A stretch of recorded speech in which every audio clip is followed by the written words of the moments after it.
Hello and welcome back to my channel friends. నా పేరు గాయత్రి. నేను ఇక్కడ home organization and decoration related videos చేస్తూ ఉంటానండి. మీరు కనుక ఫస్ట్ టైం నా ఛానల్ని చూస్తున్నట్టయితే ఈ వీడియో చివరి వరకు చూడండి.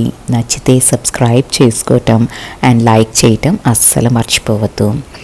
సో ఇవాళ మార్నింగే నా పూజా మందిరం క్లీన్ చేసుకుందాము అనేసి స్టార్ట్ చేశానండి. యాక్చువల్లీ నేను నవరాత్రికి ముందు క్లీన్ చేసుకున్నాను అన్నీ. నవరాత్రి అయిపోయినాక అస్సలు కుదరలేదు.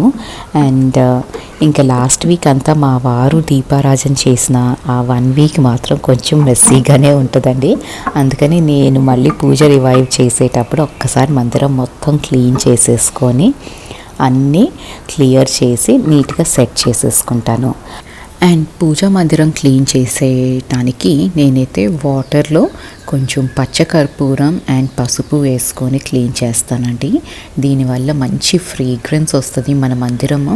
అండ్ ఆల్సో చీమలు ఇలాంటి చిన్న చిన్న పురుగులు ఉంటాయి కదండి, ఈగలు, స్మాల్ చాలా ఫ్రూట్ ఫ్లైస్ అంటాం కదా మనం, అవి అట్లాంటి ప్రాబ్లం అయితే ఉండదండి మందిరం దగ్గర.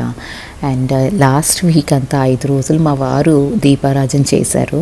సో తను చేసినప్పుడు కొంచెం పైన ఒత్తి పెద్దగా పెట్టేసుకుంటారనమాట. అందుకని కొంచెం పైన మసిలాగా పట్టింది, అదంతా క్లియర్ చేస్తున్నాను. అండ్ ఆల్సో నవరాత్రికి కూడా నేను దీపాలు ఎక్కువ పెట్టుకున్నానండి. సో పైన బాగా మసి పట్టేసింది. ముందు అదంతా క్లీన్ చేస్తున్నాను. అండ్ ఈ కార్వింగ్స్లో మనం కొంచెం వెట్ క్లాత్ వేసి క్లీన్ చేసుకుంటే పైన ఉన్న డస్ట్ అయితే పోతుంది. థరో క్లీనింగ్కి మనం ఆయిల్ వేసి కూడా క్లీన్ చేసుకోవచ్చండి. ఒక క్లాత్ మీద ఆయిల్ తీసుకొని ఇలాంటి కార్వింగ్స్ ఉన్న వాటి మీద రబ్ చేసుకున్నాము అంటే కోకోనట్ ఆయిల్, చాలా ఈజీగా ఆ డస్ట్ అంతా పోతుంది అండ్ చాలా నీట్గా వస్తాయి మీ కార్వింగ్స్ ఉన్న ఫర్నిచర్ అయితే. అండ్ ఈ మందిరం గురించి చాలామంది చాలాసార్లు అడిగారండి. ఇది నేను రాజస్థాన్ నుంచి తెచ్చుకున్నాను. మేము అజ్మేర్లో ఉన్నప్పుడు ఆర్డర్ ఇచ్చి చేయించుకున్నామండి. ఉదయ్పూర్లో వుడ్ వర్క్ అన్నది చాలా బాగా చేస్తారు. సో నాకేమో కొంచెం మన ట్రెడిషనల్ సౌత్ ఇండియన్ స్టైల్ కావాలి అనేసి నాకు ఉండేది. సో మా వారు దీన్ని కస్టమైజ్ చేయించారండి. అందుకని కొంచెం గోపురం టైప్లో అట్లా పెట్టుకున్నాను. And at the same time నాకు చాలా చిన్నది కావాలి. మా ట్రాన్స్ఫరబుల్ జాబ్స్కి ప్రతిసారి మారాలి అంటే పెద్ద మందిరం ఉంటే నాకు చాలా ప్రాబ్లం అయిపోతూ ఉంటుంది. అందుకని నేనేం చేశానంటే చిన్న మందిరం మాకు నచ్చినట్టు కస్టమైజ్ చేయించుకున్నాము. ఇంకా పూజ అయిపోయినాక ఇవాళ వంట పని పెట్టుకోలేదండి, ఎందుకంటే మా అమ్మాయి బయట నుంచి ఫుడ్ తింటానండి. సో ఇవాళ మెక్డానల్డ్స్ నుంచి ఆర్డర్ చేయమనిందండి. జనరల్లీ నేను కొంచెం కంట్రోల్ చేస్తాను బయట ఫుడ్ అన్నది. 2 వీక్స్కి ఒక్కసారి అట్లా ఆర్డర్ చేస్తాం తప్ప రెగ్యులర్గా ఆర్డర్ అయితే చేయను. కానీ హాలిడేస్ అప్పుడు మాత్రం కొంచెం లీవే ఇస్తానండి తనకి. నాట్ రెగ్యులర్లీ కానీ వీక్ ఒకసారి ఎప్పుడైనా అట్లా ఇస్తాను, బ్రేక్ ఇస్తాను. She can eat from out side అనేసి. సో ఇవాళ తను చాలా గోల చేసేసింది. అందుకని ఇంకా ఇవాళ అయితే బయట నుంచే ఫుడ్ తెప్పిస్తున్నాను.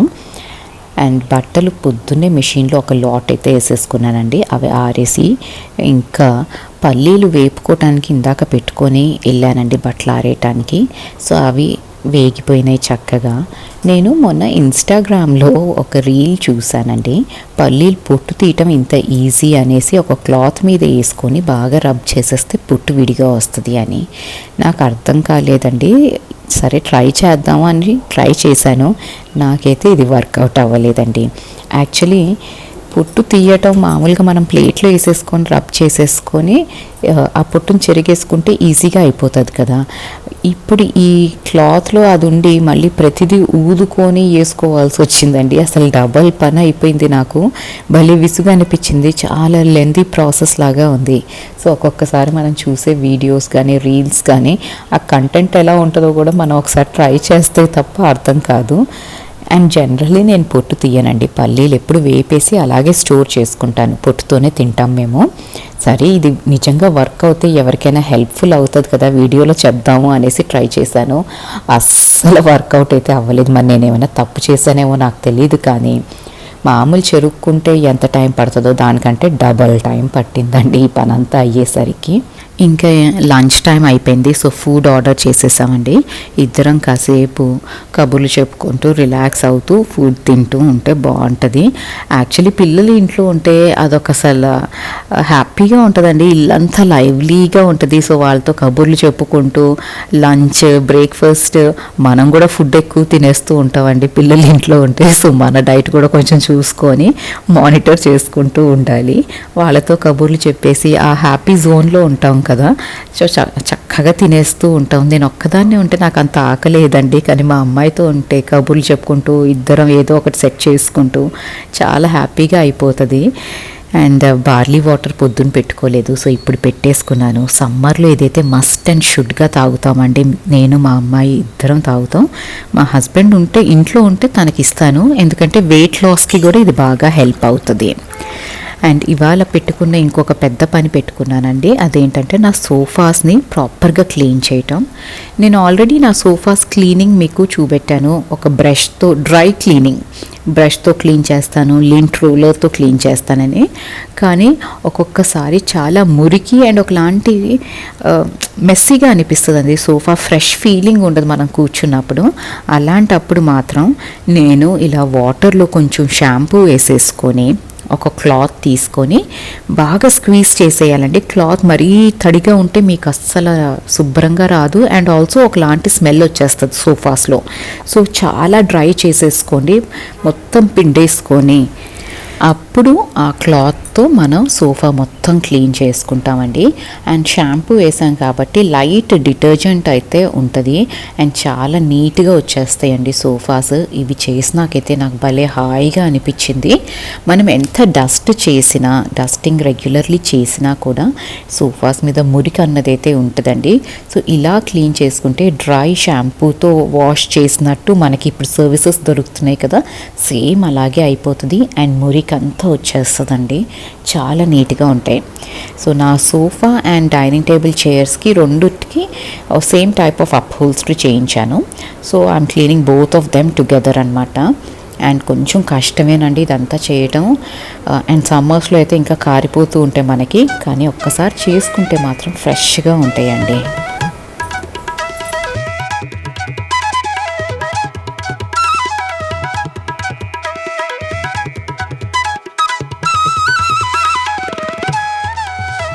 సో ఇలా సోఫాస్ క్లీన్ చేసేసుకున్నానండి. అండ్ చూసారు కదా ఎంత మురికి వచ్చేసిందో. ఇది వైట్ కలర్ క్లాత్ కాస్త గ్రే కలర్లోకి టర్న్ అయిపోయింది. అంత మురికి ఉందండి. కొంచెం హార్డ్ వర్కే ఇదైతే. Definitely I will not deny that. చాలా స్ట్రెయిన్ అయిపోతాం ఈ పని చేసేసరికి.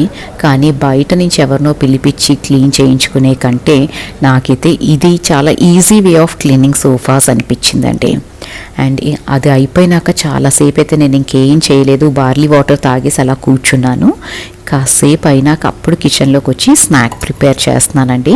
ముంత కింద పప్పు అని చేసుకుంటాం కదా, అంటే నేను చాలా సింపుల్గా చేస్తానండి. మా అమ్మాయికి నచ్చినట్టు మరమరాలు, పీనట్స్, కొంచెం పుట్నాల పప్పు, ఉప్పు, కారం. అండ్ ఇక్కడ ఏంటంటే జొన్నలతో మరమరాలు దొరుకుతాయండి. సో అవి కూడా వేసేసాను, కొంచెం హెల్తీగా ఉంటుంది కదా అని. అండ్ సన్న సేవ్ దొరుకుతుంది కదా, మనం నైలాన్ సేవ్ అంటాము, అది కూడా వేసేసాను. సో తనకి ఇట్లాగే ఇష్టం. కొంచెం టొమాటో, ఆనియన్ తను ప్రిఫర్ చేయదు. సో ఇలాగ తనకు సర్వ్ చేసి నేను మాత్రం పైన నుంచి కొంచెం ఆనియన్, నిమ్మకాయ పిండుకొని నేను హ్యాపీగా ఎంజాయ్ చేస్తానండి. అండ్ సమ్మర్లో ఆనియన్ తింటే నాకైతే చాలా ఇష్టం అండి. సమ్మర్స్లో ఎస్పెషలీ ఆనియన్, పచ్చి రా ఆనియన్ తింటే చాలా హ్యాపీగా అనిపిస్తుంది నాకు. కొంచెం వింతగా ఉంటుందేమో మీకు వినటానికి, కానీ నాకైతే చాలా ఇష్టం అండి ఆనియన్ అలా తింటాం. సో ఇది చేసేసినాక ఇంకా బట్టలన్నీ ఆరిపోయినాయి, అవన్నీ తెచ్చేసుకొని అవి మడతేసేసుకుంటూ ఉన్నానండి. సో ఈ రకంగా పొద్దున్న నుంచి సాయంకాలం వరకు ఏదో ఒక పని నడుస్తూ ఉంటుంది. వంట చేసినా చెయ్యకపోయినా పని మాత్రం ఆల్వేస్ వెయిటింగ్ ఫర్ అస్ అన్నట్టే ఉంటుంది. అండ్ ఇక్కడ వరకు మీరు నా వీడియో చూస్తున్నారు అంటే మీకు ఏదో ఒకటి కొంచెమైనా నచ్చే ఉంటుంది కదా. So please do subscribe to this channel. And already subscribe చేసుకున్న వాళ్ళు లైక్ చేయటం అండ్ కామెంట్ చేయటం అస్సలు మర్చిపోవద్దు. సో స్నానానికి వెళ్ళే ముందు ఈవినింగ్ ఇవాళ కొంచెం హీల్ రఫ్గా అయిపోయినాయండి నావి, అందుకని వాటిని కొంచెం పెడిక్యూర్ చేసుకుంటున్నాను. అండ్ ఆల్సో నేను చెప్పాను కదండి, సమ్మర్లో నేనైతే వాకింగ్కి రెగ్యులర్లీ అస్సలు వెళ్ళట్లేదు. వీక్కి వన్స్ ఆర్ ట్వైస్ వెళ్తే అదే గ్రేట్ అన్నట్టు ఉంది ఆ ఎండలకి. ఇంక ఇప్పుడు స్నానం చేసి వచ్చి మిగతా పని కంటిన్యూ చేస్తాను.